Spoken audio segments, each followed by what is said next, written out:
پھر دلاور نے مجھے باہر بھیجنے کی پیشکش کی اور کہا کہ اس ملک میں رہ کر تم اپنا مستقبل برباد کر رہے ہو، میں تمہیں کسی دوسرے ملک بھجوا دوں گا، وہاں جا کر کمانا اور عیش کرنا۔ میں ان کے چکر میں آیا، انہوں نے میرا خون لیا اور کہا کہ اس کے ٹیسٹ کی ضرورت پڑتی ہے، بلڈ گروپ معلوم ہونا چاہیے۔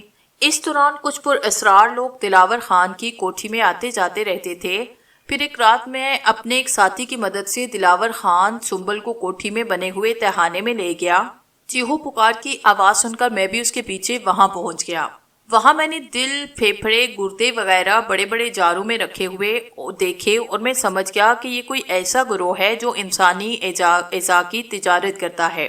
پھر تھوڑی سی جدوجہد کے بعد میں نے سنبل کو ان کے چنگل سے چھڑایا اور دلاور خان کے بارے میں پولیس کو بتا دیا۔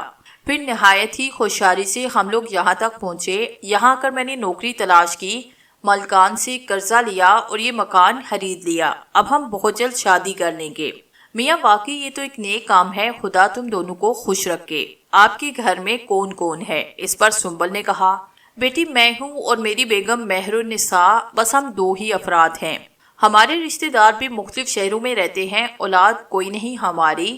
ساری زندگی جو کمایا وہ دو گھروں پر لگا دیا۔ ایک گھر میں ہم خود رہتے ہیں، دوسرا ایک دوسرے علاقے میں ہے اور کرائے پر اٹھایا ہوا ہے۔ بس وہاں سے کرایہ آ جاتا ہے اور گزر بسر بڑے عیش سے ہو جاتی ہے۔ ان بزرگ نے بھی اسی سادگی سے اپنے تمام حالات بیان کر دیے۔ پھر وہ کہنے لگے، بیٹا کیا ہم تمہیں اپنا بیٹا بنا سکتے ہیں؟ جی میں سمجھا نہیں۔ بیٹے دیکھو، ہمارا اس بڑی دنیا میں کوئی بھی نہیں، ہماری کوئی اولاد نہیں، اگر ہوتی تو وہ بھی شاید تمہارے جتنے ہی ہوتے۔ تم دونوں ہمیں بڑے اچھے لگے ہو اور ہم دل سے یہ چاہتے ہیں کہ تم دونوں ہمارے بیٹا بیٹی بن جاؤ۔ میں بھی جذباتی ہو گیا تھا، میں نے کہا، محترم اس دنیا میں ہم دونوں کو اپنے ماں باپ دیکھنا نصیب نہیں ہوئے اور ہم لوگ شاید ہمیشہ ماں باپ کے پیار سے محروم رہتے، لیکن اب ایسے لگتا ہے جیسے واقعی ہمیں بھی کوئی دل سے بیٹا کہے گا، ہمارا بھی اس دنیا میں کوئی اپنا ہوگا، کوئی پوچھنے والا ہوگا۔ آج سے آپ ہمیں اپنی ہی اولاد سمجھیے اور جو فرائض آپ ضروری سمجھتے ہیں وہ ہمیں بتا دیجیے، انشاءاللہ ان کی تعمیل میں کوئی کمی نہیں آئے گی۔ شکریہ بیٹے، بہت شکریہ۔ اچھا اب یہ بتاؤ کہ رات کے کھانے میں کیا کھاؤ گے؟ ارے نہیں، اس تکلف کی کیا ضرورت، سنبل نے کہا۔ پھر وہی بات، بچے تو فرمائش کرتے ہیں اپنے ماں باپ سے، تو پھر تم وہی تکلف کی بات کر رہی ہو۔ اچھا ایسا کرتے ہیں، مرغی کا قورمہ بنوا لیتے ہیں اور بریانی اور کچھ پکوانا چاہو تو۔ نہیں بابا، بس اتنا ہی بہت ہے، سنبل نے کہا۔ ہاں یہ ہوئی نا بات، بس اب تم لوگ مجھے بابا ہی کہنا، اور سنو کسی بھی چیز کی ضرورت ہو تو بلا جھجک کہہ دینا، ٹھیک ہے؟ جی بالکل، میں نے کہا۔ اچھا اب ہم چلتے ہیں، تم لوگوں کے لیے کھانے کا بندوبست کرتے ہیں، تم لوگ آرام کرو، اور ہاں بیگم کو خوشخبری بھی دینی ہے، اللہ نے اس عمر میں ایسی نیک اولاد سے نوازا ہے۔ بزرگ اپنی جگہ سے اٹھے تو میں بھی ان کے ساتھ اٹھ کر باہر آ گیا تھا۔ مین گیٹ پر پہنچ کر انہوں نے کہا، بیٹا میں ایک بات محسوس کر رہا ہوں اس گھر میں۔ کیسی بات؟ بیٹا پہلے تو میں اسے صرف وہم سمجھا تھا، لیکن اب مجھے یقین ہو گیا ہے کہ اس گھر میں کوئی گڑبڑ ضرور ہے۔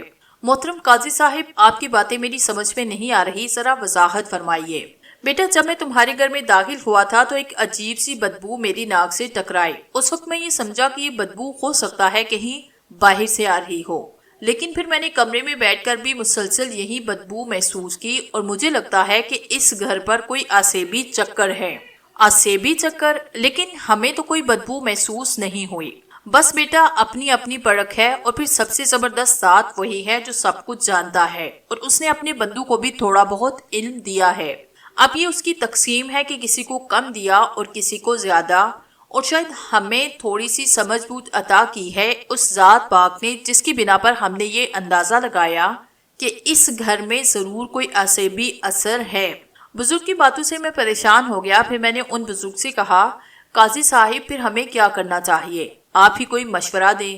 بیٹا اتنا پریشان ہونے کی ضرورت نہیں، اس کا بھی کچھ نہ کچھ بندوبست ہو جائے گا۔ پہلے ہم اپنے بیٹے کا نکاح کرائیں گے، بالکل پریشان مت ہو، سنبل کے ساتھ وقت گزارو، اسے خوش رکھو، اور ہاں یہ سب ہم نے اس لیے تمہیں اکیلے میں بتایا کہ سنبل کو کچھ پتہ نہ چلے، وہ بچی ہے بلا وجہ ڈر جائے گی، اسے بالکل کچھ نہ بتانا، اور ہاں نکاح کی تیاریاں کرو، جلد ہی ہم تمہارا نکاح پڑھوائیں گے۔ پھر بزرگ صاحب چلے گئے، لیکن مجھے پریشان کر گئے تھے۔ کیا ہو سکتا ہے یہ سب، کیا ہو سکتا ہے؟ بہرحال خود کو سنبھالنا ضروری تھا، چنانچہ خود پر قابو پایا اور مسکراتا ہوا اندر داخل ہوا۔ کیا کہہ رہے تھے بابا؟ پتا ہے کیا کہہ رہے تھے؟ بتاؤ نا۔ کہہ رہے تھے نکاح کی تیاریاں کرو، بہت جلد وہ ہمارا نکاح پڑھا دیں گے، میں نے کہا، اور سنبل کا چہرہ شرم سے سرخ ہو گیا۔ اس نے گردن جھکا لی، میں اس کے قریب پہنچا، پھر میں نے دونوں ہاتھوں سے اس کا چہرہ اوپر اٹھایا۔ سنبل، ایک شوہر کی حیثیت سے میں دنیا کی ہر خوشی تمہیں دینے کی کوشش کروں گا۔ تم میرے ساتھ ہو، میرے لیے بس دنیا کی سب سے بڑی خوشی یہی ہے۔ اچھا میڈم، میں نے مذاقن کہا اور ہنس پڑی۔ اس کے بعد ہم لوگ کافی دیر تک باتیں کرتے رہے تھے۔ پھر اس وقت رات کے تقریباً 8 بجے تھے کہ ہماری بیل بجی اور میں باہر چلا گیا۔ وہی بزرگ تھے، ان کے ساتھ ایک خاتون بھی تھی، دونوں ہاتھوں میں 2 ٹرے اٹھائے ہوئے تھے۔ بزرگ نے مجھے دیکھ کر کہا، بھائی یہ ہے ہماری زوجہ محترمہ مہر النساء بیگم، یہی ہے ہماری سب کچھ۔ اچھا آئیے تشریف لائیے۔ میں انہیں لے کر اندر چل پڑا تھا۔ اندر جا کر خاتون نے دونوں ٹرے ایک جگہ رکھے۔ سنبل نے انہیں دیکھتے ہی سلام کیا اور انہوں نے بڑے شفقت بڑے انداز میں سلام کا جواب دیا۔ ماشاءاللہ بڑی پیاری بچی ہے، انہوں نے سنبل کے سر پر ہاتھ پھیرتے ہوئے کہا۔ ہاں بالکل آپ جیسی، بزرگ نے شرارت سے کہا۔ ارے اب شروع ہو گئے؟ ہاں تو اور کیا، ہمارے بچے ہیں یہ، ان کے سامنے ہم کچھ بھی کریں گے۔ اچھا بس بیٹا، انہوں نے بتایا تھا کہ آپ دونوں شادی کرنا چاہتے ہیں؟ جی بالکل، میں نے کہا۔ تو دلہن کے لیے کچھ کپڑے زیور وغیرہ ہیں آپ کے پاس؟ جی فی الحال نہیں، لیکن انتظام ہو جائے گا۔ جی نہیں، انتظام ہم کریں گے۔ کل صبح آپ دونوں ہمارے ساتھ بازار جائیں گے اور تمام ضروری سامان اور کپڑے ہم لوگ خرید کر دیں گے۔ بابا یہ سب؟ سنبل بولی۔ نہیں کچھ نہیں، جب بابا کہا ہے تو کچھ تو حق جتانے دو ہمیں۔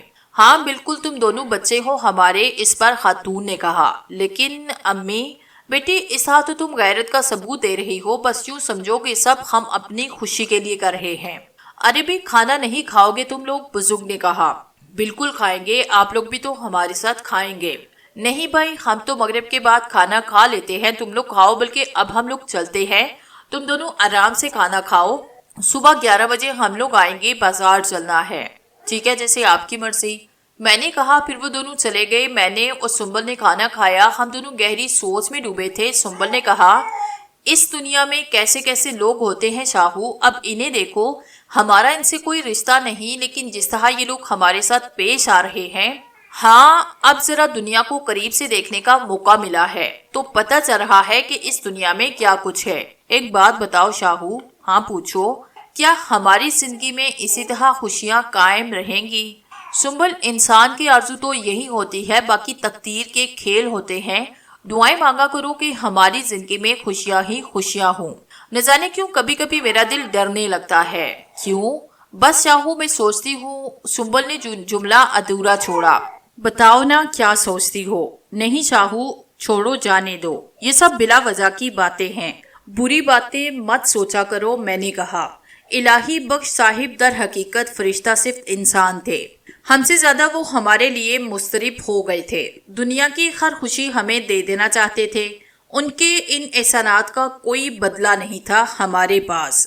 3-4 دن گزر گئے، ویسے الہی بخش صاحب جب بھی آتے ان کے چہرے پر ایک عجیب سی کیفیت پھیل جاتی۔ اس دن میں نے ان سے پوچھ ہی لیا، کیا بات ہے قاضی صاحب، آپ کچھ پریشان سے نظر آتے ہیں؟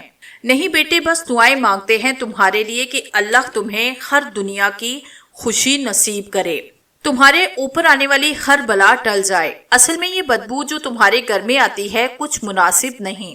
میں تمہیں ڈرانا نہیں چاہتا، لیکن جو تھوڑا بہت علم میرے پاس ہے وہ یہ بتاتا ہے کہ کوئی دشمن تمہارے پیچھے لگا ہے۔ اب اس دشمنی کی کیا بنیاد ہے یہ میری سمجھ میں نہیں آتا۔ پہلے تو کبھی اس گھر میں کسی عصبی قوت کے بارے میں کسی سے بھی نہیں سنا تھا۔ اگر یہاں کوئی عصبی قوت ہے تو آخر وہ یہاں کہاں سے پہنچ گئی؟ سوچتا ہوں کہیں وہ تمہارے ساتھ لگی تو یہاں تک نہیں آئی۔ میرے دل میں کئی بار یہ خیال آیا کہ قاضی صاحب کو اس بارے میں بتاؤں لیکن ہمت نہ پڑی۔ بہرحال دوسرے دن قاضی صاحب نے آ کر کہا، مہر النساء کہہ رہی ہے کہ سنبل کو میرے ساتھ بھیجو، آج شام کو میں نے کچھ لوگوں کو مدعو کر لیا ہے۔ سنبل کے بزرگ کی حیثیت سے میں موجود ہوں، تمہارے کچھ دوست احباب ہیں یہاں پر؟ نہیں قاضی صاحب، کوئی نہیں۔ خیر کوئی فکر کی بات نہیں، یہ تو صرف باتیں ہوتی ہیں، اصل مسئلہ نکاح کا ہے۔ لیکن قاضی صاحب، میں نے کہنا چاہا، لیکن کچھ نہیں، جو میں کہہ رہا ہوں کیا تم میری وہ بات نہیں مانو گے؟ بھلا میری یہ مجال کہ انکار کر سکوں؟ میں نے مسکراتے ہوئے کہا۔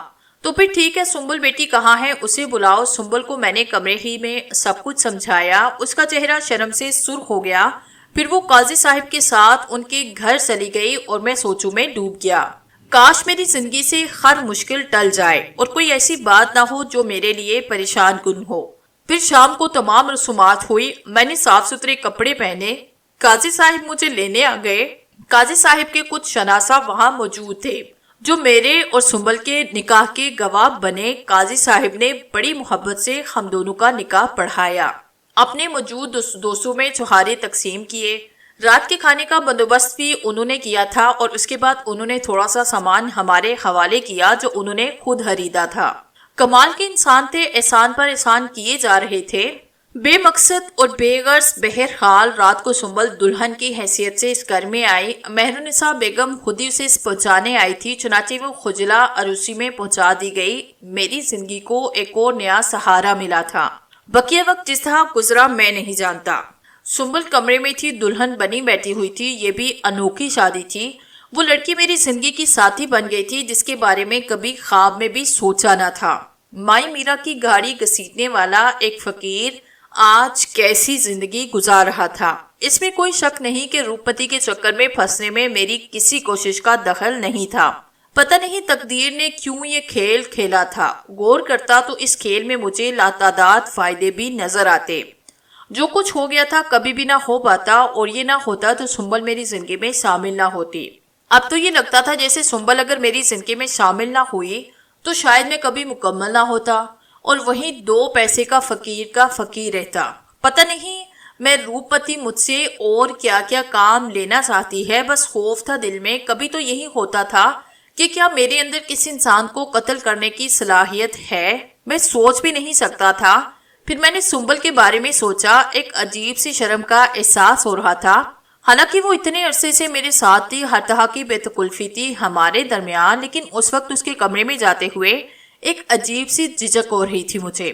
لیکن بہرحال زندگی تو یہی سب کچھ ہوتی ہے، اور میں اپنی زندگی کی جانب چل پڑا۔ کمرے کا دروازہ کھولا تو سیج پر بیٹھی ہوئی سنبل کو دیکھا۔ گڑیا سی لگ رہی تھی بالکل، لمبا سا گھونگھٹ نکالا ہوا تھا، اس کے کان میرے قدموں کی آہٹ پر لگے ہوئے تھے۔ دھڑکتے دل کے ساتھ میں آگے بڑھا اور مسحری کے قریب پہنچ گیا۔ سنبل اسی طرح ساکت بیٹھی ہوئی تھی، کچھ لمحے سوچتا رہا۔ اس کے بعد میں نے جذباتی لہجے میں کہا، سنبل، میں جو کچھ ہوں تم اس سے اچھی طرح واقف ہو، بلکہ یوں کہنا چاہیے سنبل کہ مجھے ایک سمجھدار انسان بنانے میں تمہاری ہی محنت کا دخل ہے۔ دنیا سے بہت کچھ سیکھا جاتا، لیکن تم نے مجھے جو کچھ سکھایا وہ بہت زیادہ ہے۔ سنبل، میری سمجھ میں نہیں آتا کہ میں تم سے کیا باتیں کروں، اب مجھے اپنا چہرہ دیکھنے دو، کیا تم مجھے اس کی اجازت دو گی؟ سنبل نے کوئی جواب نہ دیا۔ میں نے خود ہی دل میں سوچا کہ بھلا نئی نویلی دلہن پڑ تو نہیں بول سکتی۔ لرزتے ہاتھ اس کے گھونگھٹ کی جانب بڑھے اور میں نے اس کا گھونگھٹ الٹ دیا۔ لیکن اس کے بعد اگر کسی نے بم کا دھماکہ سنا ہو اور بالکل قریب سے سنا ہو تو سمجھ لے کہ وہی حقیقت میری ہوئی تھی۔ بم کے دھماکے سے کم نہیں تھا۔ میری آنکھیں پتھرا گئی، سر جھنجھنا کے رہ گیا، کان سائیں سے کرنے لگے، آنکھوں پر یقین نہیں آ رہا تھا۔ وہ چہرہ گھونگھٹ سے نمودار ہوا تھا، وہ سنبل کا نہیں بلکہ وہ روپمتی تھی۔ روپمتی جس کے چہرے پر ایک بھیانک مسکراہٹ کھیل رہی تھی۔ میرا دل لرز کے رہ گیا۔ یہ سنبل روپمتی کی شکل کیوں اختیار کر گئی؟ یہ سب کیا ہے؟ سنبل روپمتی مسکراتی نگاہوں سے مجھے دیکھ رہی تھی۔ پھر اس نے کہا کہ سوچ میں ڈوب گئے شاہو، تم؟ ہاں، تم تو جیون کے مزے لے رہے ہو اور میں نرک کی آگ میں جل رہی ہوں۔ اپنے تو سارے کام کرنے بیٹھ گئے، یہ نہیں سوچا کہ روپمتی سے بھی پوچھ لے کہ تیرا کیا کام ہے۔ روپمتی، صرف ایک بات بتاؤ مجھے، میں نے اپنے آپ کو سنبھال کر پوچھا۔ ہاں، کیا سنبل کے روپ میں تم تھی؟ کیسی باتیں کرتے ہو؟ وہ منحوس لڑکی میں کیسے ہو سکتی ہوں؟ وہ منحوس ہے؟ روپمتی کے چہرے پر ایسے آگ بھڑکنے لگے۔ تو پھر یہ بتاؤ کہ سنبل کہاں ہے؟ دوسرے کمرے میں ہے، بے ہوش پڑی ہے۔ بے ہوش؟ ہاں۔ وہ کیسے بے ہوش ہو گئی؟ میں نے کیا ہے۔ مگر کیوں؟ اس لیے کہ تم سے بات کرنا چاہتی تھی۔ یہ بات کرنے کے لیے یہی وقت ضروری تھا؟ بہت ضروری۔ کیوں؟ یہ میں تمہیں بتاتی ہوں۔ میں شدید غصے کے عالم میں اسے تک رہا تھا۔ اس وقت مجھے انتہائی جنون سے چڑھ گیا تھا۔ روپمتی نے میرے جذبات کو ٹھیس پہنچائی تھی۔ وہ اس وقت آئی تھی جب میں اپنی زندگی کے سب سے حسین لمحے سے دوچار ہونے والا تھا۔ میں اسے سرد آنکھوں سے دیکھتا رہا۔ روپمتی آہستہ آہستہ بستر سے نیچے اتر آئی اور پھر وہ میرے سامنے تن کر کھڑی ہو گئی۔ تمہیں یاد ہے تم نے مجھے کیا وچن دیا تھا؟ اس وقت مجھے کچھ یاد نہیں۔ سوچ لو شاہو، سوچ لو۔ انسان جب وقت گنوا دیتا ہے تو اسے احساس ہوتا ہے کہ اس نے کیا کیا ہے۔ روپمتی، جس مقصد کے تحت آئی ہو وہ مجھے بتاؤ، اس کے بعد یہاں سے دفع ہو جاؤ۔ تو میرے ساتھ اس انداز میں پیش آ رہا ہے پاگپی کمینے، دو کوڑی کے انسان۔ تجھے اندازہ نہیں میں کون ہوں اور کیا ہوں۔ دیکھو روپمتی، میرے جذبات کو بھی سمجھو۔ میں اس وقت تو اس وقت جس کیفیت میں ہے میں جانتی ہوں، لیکن سن شاہو، تو نے مجھے وچن دیا تھا کہ میرے لیے ان 5 دشمنوں کا خون لائے گا جو میری طلب ہے، اور اب وہ سمے آ گیا ہے کہ تو مجھے میرے دشمنوں کے خون لا کر دے۔ کب؟ آج؟ اب سے تھوڑی دیر کے بعد، کل صبح تجھے خون کا وہ پیالہ مجھے دینا پڑے گا جس میں میرے دشمن کا خون بھرا ہوا ہوگا۔ کون ہے تیرا دشمن روپمتی؟ وہ لڑکی جسے تو نے اپنی بیوی بنایا ہے اور جس کا نام سنبل ہے۔ روپمتی نے کہا، ہیروشیما کے بعد ناگاساکی پر بھی ایٹم بم گرا تھا، اور یہ دوسرا دھماکہ تھا جو میرے کانوں سے ہوتا ہوا میرے سارے وجود کو لرزانے کا باعث بن گیا۔ میں پھٹی پھٹی آنکھوں سے روپمتی کو دیکھنے لگا۔ اس کے چہرے پر شیطان مسکرا رہا تھا۔ میں نے کہا، کیا بکواس کر رہی ہو؟ سن، وہ دوسرے کمرے میں ہے، بے ہوش پڑی ہے۔ اس کمرے میں اس کے پاس تانبے کا پیالہ اور ایک خنجر رکھا ہے۔ اس خنجر سے تو اس کی شہرک کاٹ اور تانبے کا پیالہ اس کے خون سے بھر، پھر اس کی لاش کو ٹھکانے لگا دے۔ یہ تیرا کام ہے، اور اسے کہاں ٹھکانے لگائے گا؟ کل دوپہر کو جب سورج آسمان کی بلندی پر ہوگا میں تیرے پاس آؤں گی، تو وہ خون مجھے پیش کرے گا۔ سمجھ رہا ہے نا؟ روپمتی، تیرا دماغ خراب ہو گیا ہے۔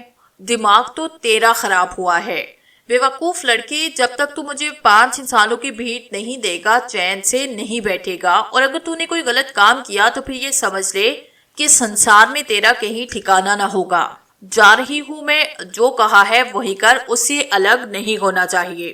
وہ آگے بڑھی، پھر دروازے پر رک کر بولی، غلطی تیری ہے، ارے بڑا پریمی بنا پھرتا ہے۔ پہلے اپنی ذات کو تو مکمل کر لے، ابھی تو صرف ایک لونڈا ہے تو جو صرف میرے خاتوں میں کھیل رہا ہے، ورنہ تو کیا، تیری اوقات کیا؟ جب 5 انسانوں کی بھیٹ مجھے دے دے گا اس کے بعد کسی سے پریم کرنا، پھر تیرے راستے نہیں رکیں گے، پاگل کہیں کا۔ وہ دروازہ کھول کر باہر نکل گئی اور میں پترایا ہوا سا وہیں کا وہیں رہ گیا۔ کچھ دیر کے لیے تو سوچنے سمجھنے کی قوتیں ختم ہو گئی۔ یقین نہیں آ رہا تھا کہ ابھی جو کچھ ہوا وہ حقیقت ہے یا پھر صرف ایک خواب، لیکن خواب جاگتے میں تو نہیں دیکھے جاتے۔ میں اپنی جگہ پترایا ہوا کھڑا ہوں۔ سنبل کا کمرہ ہے اور وہ پھولوں کی سیج جس میں میرے ارمان میرا انتظار کر رہے تھے، اور اب وہ کہتی ہے کہ سنبل دوسرے کمرے میں بے ہوش پڑی ہے۔ کیا خوشیاں اتنی ہی ناپائیدار ہوتی ہیں؟ ایک لمحہ نہیں لگتا انسان کو خوشی سے غم کی طرف آتے ہوئے۔ وہ بدبخت کہتی ہے کہ میں سنبل کی گردن پر چھری پھیر دوں، سنبل کی گردن پر جس کے علاوہ میری زندگی میں اب اور کچھ بھی نہیں ناممکن ہے۔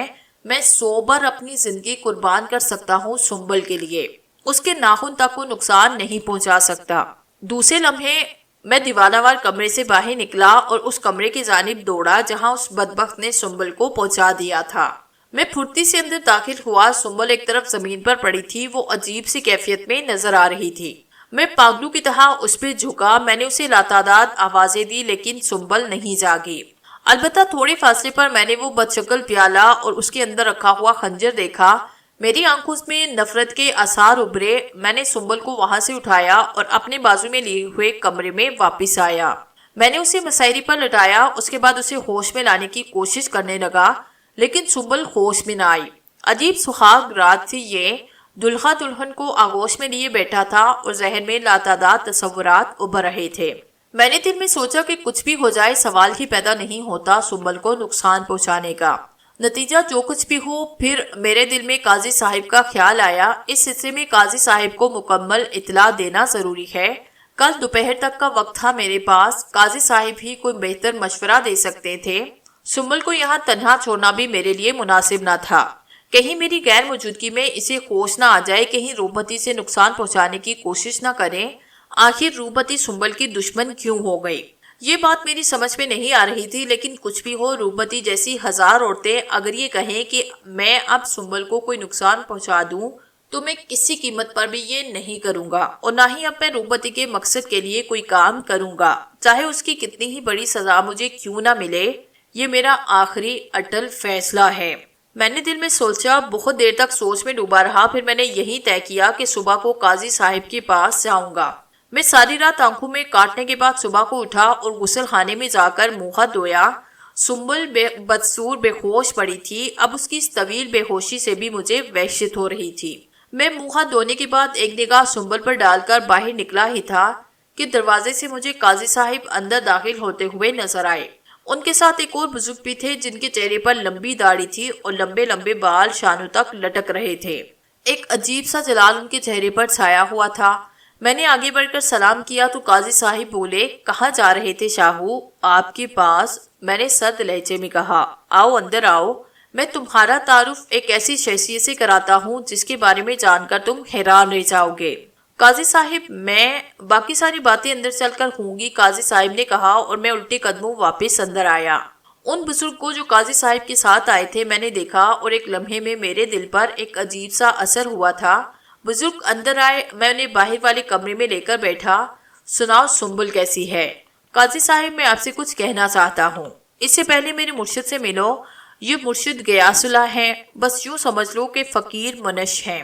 اللہ نے انہیں کیا کیا عطا کر دیا یہ میں بھی نہیں جانتا۔ اصل میں نے ان سے تذکرہ کیا تھا اس بدبو کا اور اس خدشے کا جس کا اظہار میں تم سے کر چکا ہوں۔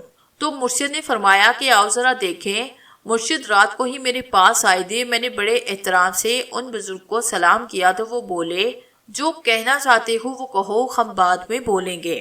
مرشد، میں ایک پریشان حال انسان ہوں۔ انسان جب برائیوں کی طرف چلا جاتا ہے تو اسے لاتعداد جھوٹ بولنا پڑتے ہیں، ایسے جھوٹ بھی جن پر اس کا دل ہمیشہ اسے ملامت کرتا رہے۔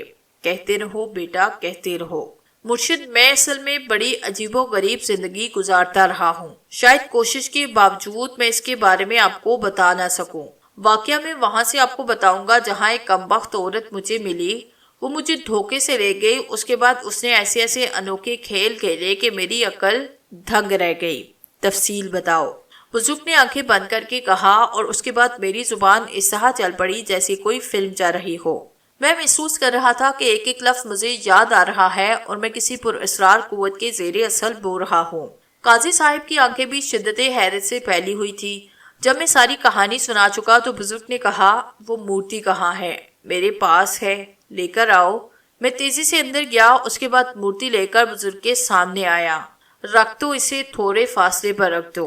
دیکھا تم نے، الہی بخش پتہ چل گیا کہ بدبو کہاں سے آ رہی ہے۔ غیاث اللہ صاحب مورتی کو دیکھتے رہے، کچھ سوچتے رہے، پھر تھوڑی دیر کے بعد بولے، تو وہ کیا کہہ گئی ہے؟ وہ کہہ گئی ہے کہ دوپہر کو اس وقت جب سورج آسمان کی بلندیوں پر پہنچ جائے گا تو وہ خون سے بھرا پیالہ اور خنجر لینے کے لیے آئے گی۔ لڑکی، اس کی کیا حالت ہے؟ وہ بے ہوش پڑی ہے، رات بھر ہوش نہیں آئی۔ میں نے رندی ہوئی آواز میں کہا، نہیں فکر مت کرو، میں جانتا ہوں وہ ہوش میں کیوں نہیں آئی۔ اصل میں بیٹے، برائی تو خود تم نے اپنے اندر پیدا کر لی۔ انسان کو نیک و بد کی تمیز کرنے میں دقت نہیں محسوس کرنی چاہیے۔ جتنے واقعات تمہیں پیش آئے ان میں سے یہ بات تو ظاہر تھی کہ کوئی بدروح ہے اور تمہیں اپنے گندے مقصد کے لیے استعمال کر رہی ہے۔ تمہیں یہ مورتی اس سے لینی ہی نہیں چاہیے تھی، مگر انسان دولت کی چمک میں اندھا ہو جاتا ہے۔ تم نے اسے یہ وچن دے دیا کہ تم اس کے 5 دشمنوں کے خون اسے پیش کرو گے۔ جی مرشد، میں نے واقعی اسے یہ الفاظ کہے تھے۔ بہت برا کیا تھا تم نے۔ انسانوں کو زندگی دینے والا کون ہے؟ جواب دو، اللہ تعالی۔ تو تم نے ایک ایسے کام کی حامی بھر لی جو اصل میں اللہ کا کام تھا۔ دیکھو، شیطان کو قوتیں دی گئی ہیں کہ وہ انسانوں کو بھٹکائے، بہکائے اور انہیں گمراہ کرنے کی کوشش کرے۔ شیطان بس اتنا ہی کر سکتا ہے۔ یہ الگ بات ہے کہ تم وہ گناہ اپنے ساتھ لے لیتے ہو، بس یہی حساب ہے اور یہی حساب ہوتا ہے۔ تم اس سے اگر یہ کہہ دیتے کہ تم یہ کام نہیں کر سکتے تو زیادہ بہتر ہوتا۔ شرمندگی کے علاوہ اور کچھ نہیں ہے میرے پاس۔ خیر بات اگر تمہاری ہی ہوتی تو معاف کرنا مجھے۔ شاید میں کچھ نہ کرتا تمہارے لیے، لیکن وہ ایک معصوم اور بے گناہ زندگی کے در پہ ہے۔ یہ میرے لیے ناقابل برداشت نہیں قاضی، کیا تم اس بچی کو اپنے گھر لے جا سکتے ہو؟ جی مرشد جی۔ تو ٹھیک ہے، اسے اپنے گھر لے جانے کا انتظام کرو، وہ آرام سے ہوش میں آ جائے گی اور ہوش میں آنے کے بعد اسے کچھ بتانے کی ضرورت نہیں، باقی دیکھتے ہیں کہ اللہ کیا کرتا ہے۔ ویسے میاں ایک بات بتاؤ، کیا نام ہے تمہارا؟ شاہو، میں نے کہا۔ ہاں شاہو، ایک بات بتاؤ، اس لڑکی کا قتل اگر کر دو گے تو پولیس تمہارا کچھ نہیں بگاڑ سکتے گی، یہ میں جانتا ہوں، اور باقی 4 افراد کو بھی تم قتل کرو گے تب بھی پولیس کچھ بھی بگاڑ نہیں سکتی۔ اس کے بدلے میں تمہیں یہ سب کچھ مل رہا ہے، یہ معمولی بات نہیں، تم کروڑ پتی ارب پتی بن سکتے ہو، ایسی درجنوں لڑکیوں سے شادی کر سکتے ہو، پھر تم یہ کیوں کر رہے ہو؟ مرشد نہیں، میں فطرتاً برا انسان نہیں ہوں، میں ساری دنیا چھوڑ سکتا ہوں، لیکن سنبل کو کوئی نقصان پہنچانا میرے بس کی بات نہیں۔ دیکھو عزیزی، زندگی میں اپنی خوشی حاصل کرنے کے لیے بہت سی قربانیاں دینا پڑتی ہیں، دولت کے حصول کے لیے۔ تم بلا وجہ ایک لڑکی کی زندگی بچانے کی کوشش کر رہے ہو۔ مرشد، میں جانتا ہوں آپ میرا امتحان لے رہے ہیں۔ مرشد، میں بیکاری بننے کے لیے تیار ہوں، میں کچھ بھی کرنے کے لیے تیار ہوں، لیکن سنبل کو نقصان نہیں پہنچا سکتا۔ حق کہتے ہو؟ جی مرشد۔ تو پھر سنو، سب سے پہلے اس مورتی کو اٹھا کر کسی ایسی گندی جگہ پھینکاؤ جہاں سے یہ دوبارہ تمہارے ہاتھ نہ لگ سکے۔ جی مرشد، میں یہ کرنے کے لیے تیار ہوں۔ اس کے بعد اس گھر پر، اس کی ہر چیز پر لعنت بھیجو اور محنت مزدوری کی زندگی گزارنے کا عہد کرو۔ میں ایسا ہی کروں گا مرشد۔ یہ صرف ایک جذباتی بات ہے، بعد میں تو نہیں سوچیں گے کہ زندگی کے عیش و آرام حرام ہو گئے؟ نہیں سوچوں گا۔ تو پھر ٹھیک ہے، اب جو کچھ میں بتا رہا ہوں وہ تمہیں کرنا ہے۔ حکم مرشد۔ مورتی کے بارے میں جیسا میں نے کہا، اسے کسی گندے گٹر میں ڈال دو۔ گھر کے باہر ایک گٹر ہے، میں وہاں ڈال دیتا ہوں اسے۔ جاؤ پہلے یہ کر کے آؤ۔ میں نے خوشی کے ساتھ وہ مورتی اٹھائی اور اسے لے کر گھر سے باہر نکل آیا۔ پھر میں نے فاصلے پر بہتے ہوئے گندے گٹر کا ڈھکن کھولا اور مورتی اس گٹر میں پھینک کر ڈھکن بند کر دیا۔ گویا وہ میرے عزم کا ثبوت تھا۔ وہاں واپس پہنچا تو مرشد مسکرا رہے تھے۔ انہوں نے کہا، خوب، اب تم یوں کرو کہ بازار جاؤ، بکرے کا خون حاصل کرو، بلکہ ایسے کرو، ایک بکرا یہیں ذبح کرو، کالے رنگ کا بکرا ہونا چاہیے، یہ تمام انتظامات کرو، اور قاضی تم یوں کرو کہ جس طرح بھی بن پڑے لڑکی کو اٹھا کر اپنے گھر لے جاؤ، بکرے کا خون پیالے میں بھر کر دوپہر کو تم اسے پیش کرو گے، اس کے بعد جو کچھ بھی ہوگا وہ مجھے بتاؤ گے، ٹھیک ہے مرشد؟ ڈرو گے تو نہیں؟ نہیں مرشد۔ چلو پھر ٹھیک ہے، یہ تمام چیزیں تمہیں چھوڑنا ہوں گی، نئے سرے سے زندگی کا آغاز کرنا ہوگا، میں تمہیں دوبارہ کہہ رہا ہوں۔ مرشد آپ بالکل بے فکر رہے، سب کچھ آپ کے حکم کے مطابق ہوگا۔ چلو قاضی پھر اٹھو۔ تھوڑی دیر کے بعد قاضی صاحب نے میری اور مرشد غیاث اللہ کی مدد سے بے ہوش سنبل کو اپنے گھر پہنچایا۔ مہرونسا سنبل کو بے ہوش دیکھ کر حیران رہ گئی۔ کیوں، کیا ہوا، اسے ہو کیا گیا ہے؟ مہرونسا بیگم نے پوچھا۔ بس بے ہوش ہو گئی ہے، لیکن سنو، ہوش میں آئے تو اس سے کوئی سوال نہ کرنا، خود ہی جو کچھ بتائے اسے سن لینا، سمجھ رہی ہو نا؟ قاضی صاحب نے اپنی زوجہ کو ہدایت کی۔ ٹھیک ہے، بس تو میاں جو کچھ تم سے کہا میں نے وہ کرو، اس کے بعد وقت کا انتظار کرو۔ میں نے گردن ہلائی۔ کالا بکرا وہیں میں نے اپنے اس رہائش گاہ کے بیرونی حصے میں ذبح کیا تھا، اس کا خون کا پیالہ بھر لیا تھا، باقی بکرے کو قاضی صاحب کی ہدایت کے مطابق صدقے کے طور پر دے دیا اور وہ جگہ بالکل صاف کر لی، لیکن اب میرا دل لرز رہا تھا۔ قاضی صاحب اور مرشد تو چلے گئے اور روپتی کے آنے کا وقت ہوتا جا رہا تھا۔ میں آسمان کی طرف دیکھتا تھا اور میرے دل میں شدید کپکپاہٹیں ابھر رہی تھی، نہ جانے اب کیا ہوگا۔ یہ وقت جس طرح گزرا تھا میرا دل ہی جانتا تھا، زندگی میں اس سے زیادہ خوف کبھی محسوس نہیں کیا تھا۔ میں اس بڑے کمرے میں جا کر بیٹھ گیا جہاں خون کا پیالہ اور خنجر رکھا ہوا تھا۔ یہ کمرہ میرے گھر کا سب سے بڑا کمرہ تھا۔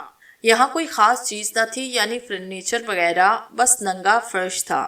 ویسے بھی یہ کمرہ بہت کم استعمال ہوتا۔ میں یہ سوچ رہا تھا کہ اب کیا ہوگا۔ ویسے میں نے خلوص دل کے ساتھ اس دولت سے توبہ کر لی تھی جو مجھ سے سنبل جیسی لڑکی کو چھین رہی تھی۔ ارے اس دنیا میں لاکھوں افراد غریبی کی زندگی گزارتے ہیں، محنت مزدوری کر کے سنبل کو جو کچھ کھلاؤں گا وہ اچھا ہوگا، بجائے اس کے کہ اپنے دل کی دنیا اپنے ہاتھوں سے برباد کروں اور گندگی ہی میں ڈوبتا چلا جاؤں۔ وہ تو تقدیر اچھی تھی کہ قاضی الہی بخش، اس کے بعد غیاث اللہ جیسی عظیم شخصیت مجھے مل گئی، ورنہ میرا کیا حشر ہوتا وہ تو مجھے۔ اس کے بعد اچانک میری سوچوں کا سلسلہ منقطع ہوا، باہر قدموں کی آواز سنائی دی، پھر دروازہ کھلا، اس کے بعد رومتی نے اپنا پاؤں اندر رکھا، لیکن میں نے اس کا پاؤں دیکھا تھا اور اس وقت میں نے جو کچھ دیکھا وہ اس سے پہلے کبھی نہ دیکھا۔ کبھی غور ہی نہ کیا بلکہ غور نہیں کیا تھا۔ روپمتی کا چہرہ سامنے تھا لیکن اس کے دونوں پاؤں پیچھے کو مڑے ہوئے تھے، ایڑیاں آگے تھی اور پاؤں پیچھے۔ میں نے فقیروں کے محلے میں فقیروں کی زبانی بھوتوں، سرکٹوں، پچھل پڑیوں کا ذکر سنا تھا، لیکن زندگی میں کبھی نہ بھوت دیکھا تھا، نہ سرکٹا اور نہ ہی کوئی چڑیل۔ لیکن اس وقت جو عورت اندر داخل ہوئی تھی وہ چڑیل تھی، وہ روپمتی تھی، وہ بیگم صاحبہ جو گاڑی میں مجھے لینے آئی تھی۔ کبھی ایک بار اس کے پیروں پر نظر ڈال لیتا تو اندازہ ہو جاتا کہ وہ کیا شے ہے۔ وہ تو چڑیل تھی کمبخت، لیکن دیکھا بھی تو کب جب سب کچھ میرے ہاتھ سے جا چکا تھا۔ میرا دل دہشت سے کانپنے لگا۔ وہ اندر آئی، اس کے چہرے پر مسکراہٹ پھیلی ہوئی تھی، لباس بھی عجیب سا پہن رکھا تھا، مڑے ہوئے پیروں میں چاندی کے زیورات تھے جو چھن چھن کر کے بج رہے تھے۔ اندر داخل ہو کر اس نے میری طرف دیکھا، مسکرا کر بولی، کر دیا میرا کام؟ ہاں ہاں، نہ جانے کس طرح میرے منہ سے نکلا تھا۔ اس کی نگاہیں خون سے بھرے ہوئے پیالے پر پڑی جس کی اوپری سطح اب جم کر کالی ہو گئی تھی۔ وہ آگے بڑھی، اس نے پیالہ دونوں ہاتھوں میں لیا، پھر وہ زمین پر آلتی پالتی بار کر بیٹھ گئی۔ اس کے چہرے پر خوشی کی سرخی دوڑ رہی تھی۔ تو نے جو کچھ کیا اس کے نتیجے میں تجھے جو کچھ ملے گا تو سوچ بھی نہیں سکتا۔ آج میرے من کی سب سے بڑی خوشی پوری ہو رہی ہے۔ میرے پہلے دشمن کا خون، ہاں میری پہلی دشمن کا خون، اس کے بعد مگر تجھے بعد میں بتاؤں گی، اس نے کہا اور خون کا پیالہ منہ سے لگایا۔ اس نے اس میں سے گھونٹ خون پیا اور دوسرے لمحے اچھل پڑی۔ وہ خون کو غور سے دیکھ رہی تھی، پھر اس کی آنکھوں میں عجیب سی بجلیاں اترنے لگی، اس کی آنکھیں گہری سرخ ہو گئی بالکل خون کی طرح۔ اسے مجھے دیکھا اور میں ان چمکدار آنکھوں سے آنکھیں نہ ملا سکا، تو وہ بولی، پاپی، ذلیل، کمینے، دھوکے باز، یہ میری دشمن کا خون ہے، یہ وہ ہے جو میں نے تجھ سے کہا تھا۔ مجھے دھوکہ دیا تو نے مجھے دھوکہ دیا، میں نے تجھ پر بڑا اعتبار کیا، تجھے سنسار کی ساری خوشیاں دے دی، تجھ سے کچھ لیے بغیر تو نے میرے ساتھ دھوکہ کیا۔ مجھے جانتا ہے میں کون ہوں، جانتا ہے مجھے۔ میں تھر تھر کانپ رہا تھا، میرے منہ سے کوئی آواز نہیں نکل رہی تھی۔ پھر وہ بولی، اگر تو یہ سمجھتا ہے کہ ایک معمولی سی لڑکی کے لیے مجھے دھوکہ دیا ہے تو یہ تیری بھول ہے۔ پاپی، میں نے تو تجھ سے پہلے ہی کہہ دیا کہ میں تیرا وہ حشر کروں گی کہ تو بھول نہیں سکے گا، کوڑی ہو جائے گا تو، ماروں گی نہیں تجھے، کوڑ ٹپکاؤں گی۔ تو نے میرے ساتھ دھوکہ کیا، اور اگر یہ سمجھتا ہے کہ وہ لڑکی بچ جائے گی تو یہ بھی تیری بھول ہے۔ میں اسے پتال سے بھی تلاش کر لوں گی، اس کے بعد کسی اور کو اس کام کے لیے تیار کروں گی، اور تو جس پر میں نے اپنا سمے ضائع کیا، تو دیکھنا اپنا حشر کیا ہوگا تیرے ساتھ۔ کہاں گئی وہ؟ مجھے بتا، کہاں گئی وہ؟ نہیں بتاؤں گا میں تجھے اس کا خون نہیں دے سکتا روپمتی، کچھ اور مانگ مجھ سے، لیکن اب تو مجھ سے جو کچھ بھی مانگے گی وہ تیرے لیے بیکار ہوگا، اور میرے لیے بھی، کیونکہ مجھے نہیں چاہیے جو تو نے مجھے دیا۔ مجھے نہیں معلوم تھا کہ تو چڑیل ہے، تو ایک گندی روح ہے، تو بھوتنی ہے ایک، مجھے نہیں معلوم تھا۔ اور کچھ؟ وہ مسکرائی، اور کچھ نہیں، بس خبردار اس کے بعد کبھی میرے سامنے مت آنا، سمجھ رہی ہے، جو ہو گیا سو ہو گیا، اب میں تیرے فریب میں نہیں آؤں گا۔ جواب میں اس نے ایک بھیانک قہقہا لگایا اور بولی، تو میرے فریب میں کیا آئے گا پاگل کتے، تجھے کیا فریب دوں گی میں؟ اور تو نے جو یہ جھوٹا سا دھوکہ دیا ہے میرے ساتھ، تو سمجھتا ہے کوئی بہت بڑا کام کر ڈالا۔ ارے پاگل، اس کے نتیجے میں جو کچھ ہوگا وہ تو دیکھے گا۔ میں نے تو بہت کچھ دیکھا، لیکن اس کا چہرہ میری طرف نہیں تھا، اس لیے اس نے کچھ نہیں دیکھا۔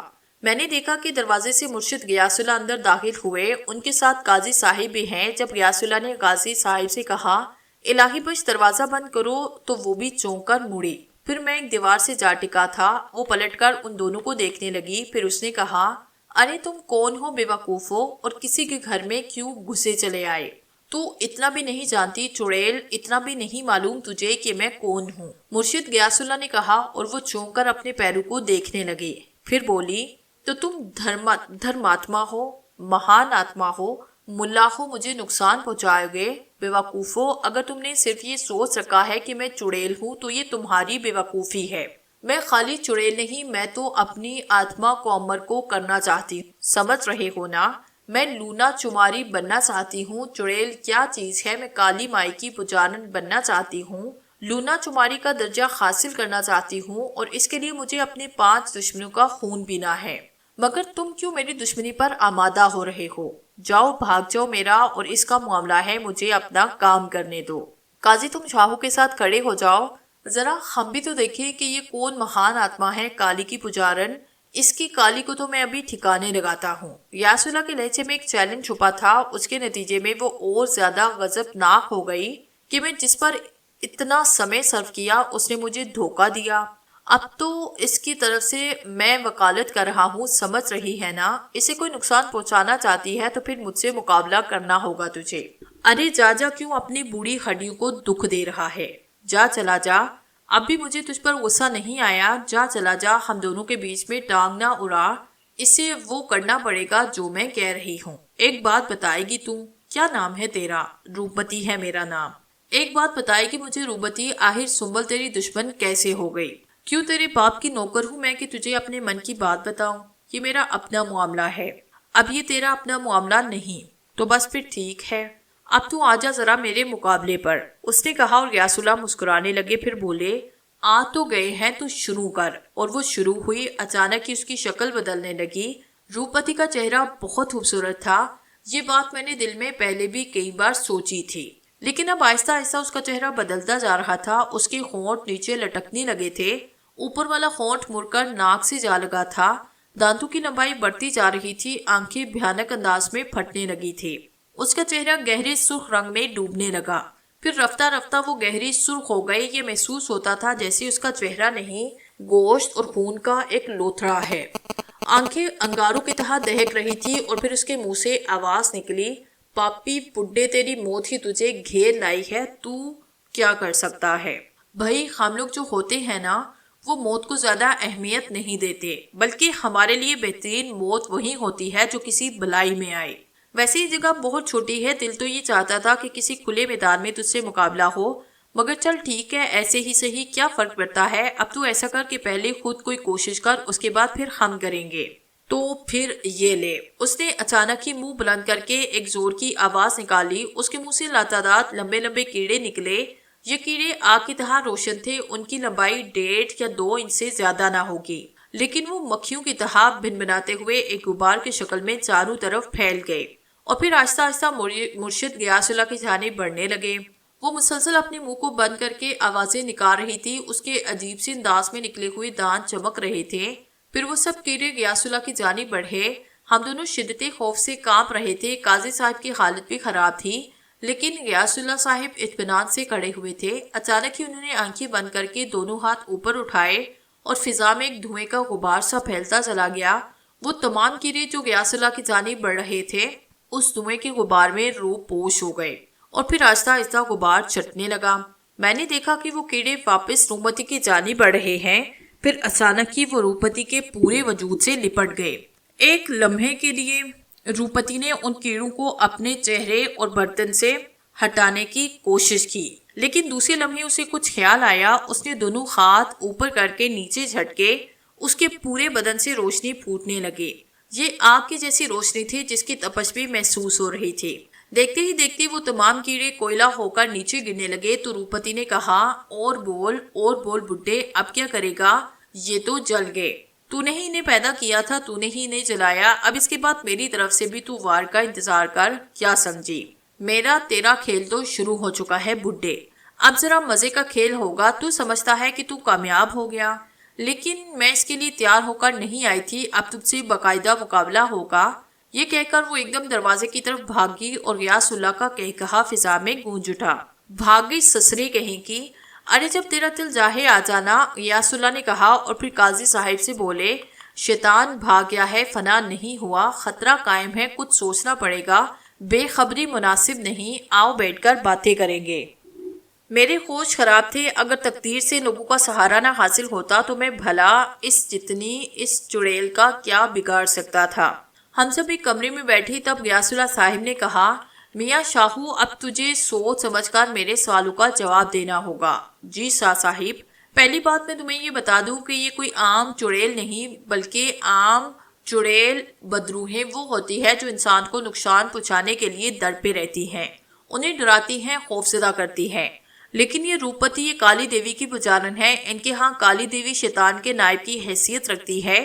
اس کالی دیوی کے پجاری امر شکتی کے حصول کے لیے جادو سیکھتے ہیں، اس کے دوران انہیں لوگوں کا خون بھی پینا ہوتا ہے، خون پینے کے بعد پجاری کالی دیوی کو ایک بھینٹ دیتے ہیں. وہ بھینٹ بھی بڑی عجیب ہوتی ہے. پجاری اپنے جسم کے 5 مختلف حصوں کو زخم لگاتے ہیں، پھر ان کا خون یکجا کر کے کالی دیوی کو تلک لگایا جاتا ہے اور پھر یہ پجاری امر شکتی کے مالک بن جاتے ہیں. کالی دیوی کی طرف سے یہ تحفہ ہوتا ہے ان کے لیے. اور پھر یہ پجاری اگر روپتی کی کیفیت میں ہوں تو انہیں اپنے مقصد کو پورا کرنے کے لیے کسی سہارے کی ضرورت ہوتی ہے، ایک ایسا سہارا جو ان کے لیے خون فراہم کر سکے. چند منتخب انسانوں کا خون، اس کے بدلے میں وہ اپنے اس سہارے کو دنیاوی آسائشیں تو دے دیتے ہیں، لیکن خود ان پجاریوں کو جو طاقت حاصل ہوتی ہے وہ بہت ہی اعلیٰ ہوتی ہے. لیکن بیٹا، اس ذات باری کے سامنے دنیا کی ساری طاقتیں ہیچ ہیں. جس نے یہ کائنات بنائی، تمہیں ہمیں بنایا، نیک و بد ہمارے سامنے کیے. اب یہ انسان کی اپنی مرضی ہے کہ وہ اپنی زندگی کس طرح گزارتا ہے.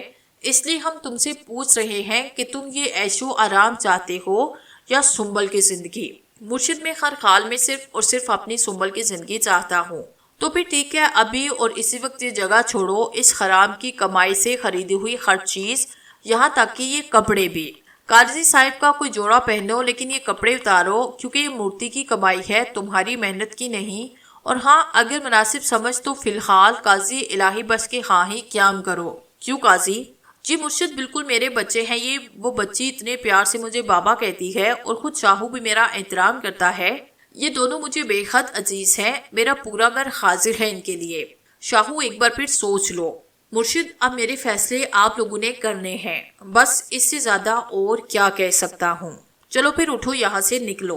غیاث اللہ صاحب نے کہا اور ہم تینوں اس کمرے سے باہر نکل آئے. پھر ہم لوگوں نے یہ جگہ بھی چھوڑ دی. اس کے بعد ہم لوگ قاضی صاحب کے گھر پہنچ گئے. سب سے پہلے غیاث اللہ صاحب نے سنبل کا جائزہ لیا. پھر وہ کہنے لگے، یہ صبح تک ہوش میں آ جائے گی. روپتی نے اصل میں صرف اس لیے بے ہوش کیا تھا کہ یہ لڑکی تمہارے کام میں مزاحمت نہ کرے. رات سے لے کر آج دوپہر تک کسی بھی وقت تم اپنا کام آسانی سے کر لو، لیکن تم نے ایسا نہ کیا اور اب اس کے جادو کا اثر صرف آج رات اور قائم رہے گا. صبح اسے ہوش آئے گا، لیکن خبردار اسے کچھ نہ بتانا. لیکن مرشد، اسے ہوا کیا ہے؟ میرونسا بیگم جو اب تک خاموش کھڑی تھی بولی. کچھ نہیں بہن، بیچارے بچے آسیب کا شکار ہے، لیکن ٹھیک ہو جائے گا، سب کچھ ٹھیک ہو جائے گا. غیاث اللہ صاحب نے کہا. قاضی صاحب کہنے لگے، ہاں بیگم، بس ذرا وہ گھر کچھ ٹھیک نہیں، ہمارے پاس ہمارے بچے رہیں گے. لیکن اب تم سے ایک درخواست ہے کہ سنبل کو یہ سب نہ بتانا. اس میں ان بچوں کی بلائی ہے. میرے لیے ان بچوں کی زندگی سے بڑھ کر اور کیا ہو سکتا ہے؟ جیسا آپ چاہتے ہیں ویسا ہی ہوگا. بیگم، آپ چائے ہو جائے، ابھی لائے، مہرنسا نے کہا اور چائے بنانے کچن کی طرف چل پڑی. ہم تینوں ڈرائنگ روم میں آ بیٹھے. غیاث اللہ صاحب کہنے لگے، قاضی، وہ کمبخت اتنی آسانی سے نہیں مانے گی. وہ صرف اس لیے بھاگی کہ اسے اس مقابلے کی امید نہ تھی، لیکن اب وہ زیادہ غضبناک ہو جائے گی. اس کے لیے کوئی مستقل انتظام کرنا پڑے گا تاکہ وہ بالکل ہی فنا ہو جائے، کیونکہ شاہو کے علاوہ وہ کسی اور کو بھی اس کام کے لیے تیار کر سکتی ہے. لیکن ایک اور بات جو ہمارے حق میں جاتی ہے وہ یہ کہ شاہو نے اس مورتی کو حاصل کرنے کے لیے بڑی دلیری اور ہمت کا ثبوت دیا اور اتنی ہی دلیری سے اسے پیچھا چھڑایا. لیکن دوسرا کوئی شخص اس چاپ کے دوران ڈگمگا سکتا ہے، اور اگر وہ ڈگمگا گیا تو گیا. روپتی کے پاس اور کوئی ایسی چیز نہیں جس کے ذریعے وہ کسی اور کو لالچ دے کر راضی کر سکے. اس طرح روپتی کا منصوبہ ادھورا ہی رہے گا، اور اس دوران انشاءاللہ ہم کوئی نہ کوئی حل نکالیں گے اور اس چڑیل کا خاتمہ کر ڈالیں گے. جی مرشد، ٹھیک ہے. اس دوران تم لوگوں کو بھی صبر سے کام لینا ہوگا. اس دوران اس لڑکی کو بھی کچھ نہ بتایا جائے، نہ اسے تنگ کیا جائے. اور ہاں قاضی، ہمیں کچھ دن کے لیے جانا ہوگا. کہاں جانا ہوگا؟ بس کچھ کام بھی ہے اور کچھ عمل بھی کرنے ہیں. اس سلسلے میں تم لوگ اطمینان رکھو، وہ تمہارا کچھ نہ بگاڑ سکے گی. ہمت اور صبر سے کام لینا. ہم تھوڑے دنوں میں واپس آ جائیں گے. ٹھیک ہے، قاضی صاحب نے کہا. غیاث اللہ صاحب بولے، اور سنو لڑکے، اللہ کے نزدیک محنت کی کمائی سب سے پسندیدہ ہے اور محبت کرنے والا اللہ کا دوست ہے. چنانچہ تم بھی محنت کر کے روٹی روزی کماؤ، اس میں برکت ہے اور خیر بھی. جی مرشد، میں نے جواب دیا. پھر چائے آئی. چائے پینے کے بعد غیاث اللہ صاحب کھڑے ہوئے. اچھا قاضی، اب ہمیں اجازت دو، انشاءاللہ جلد ہی ملاقات ہوگی. مرشد، کھانا تو کھاتی چاہیے. میرا اپنا ہی گھر ہے قاضی، کھانا پھر صحیح. پھر غیاث اللہ صاحب چلی گئے. قاضی صاحب کہنے لگے، میاں شاہو، کچھ دیر آرام کرو، پھر کھانا کھائیں گے. اور ہاں، پریشان ہونے کی ضرورت نہیں، اب غیاث اللہ ہمارے ساتھ ہے. اللہ نے بالکل مناسب وقت انہیں ہماری مدد کے لیے بھیجا اور اب انشاءاللہ ہماری ہر مشکل حل ہو جائے گی۔ جی قاضی صاحب، میں نے اتنا ہی کہا تھا، پھر میں قاضی صاحب کے بتائے ہوئے کمرے میں ایک مساعد پر جا لیٹا۔ شکر ہے میرے معبود، تو نے مجھے بچایا۔ ہاں، پہلے ہی مرحلے پر مجھے بچا لیا تھا اور روپتی کے ناپاک عزائم خاک میں مل گئے۔ رہنمائی ہوئی تھی قدرت کی طرف سے، ورنہ نہ جانے کس کس کے خون سے خط رنگنا پڑتے۔ وہ لوگ بھی میری سنبل کی طرح بے گناہ ہوتے، بے قصور ہوتے، لیکن شکر کرتا ہوں کہ میں بچ گیا۔ پھر ایسے نیک لوگ ملے تھے مجھے کہ بس ان کی مہربانیاں ہی ختم نہیں ہو رہی تھی۔ ہر طرح سے تعاون کیا تھا انہوں نے، ہمارے ساتھ بڑی مدد کی تھی، اور میں یہ سوچ رہا تھا کہ کاش ہمیں بھی ان کی خدمت کا موقع ملے اور ہم دونوں ان کی خوب خدمت کریں۔ انہی سوچوں میں گم کافی دیر تک میں اسی طرح مسحری پر لیٹا رہا۔ پھر قاری صاحب آ گئے۔ چلو بھی کھانا تیار ہے، منہ ہاتھ دھو کر آ جاؤ۔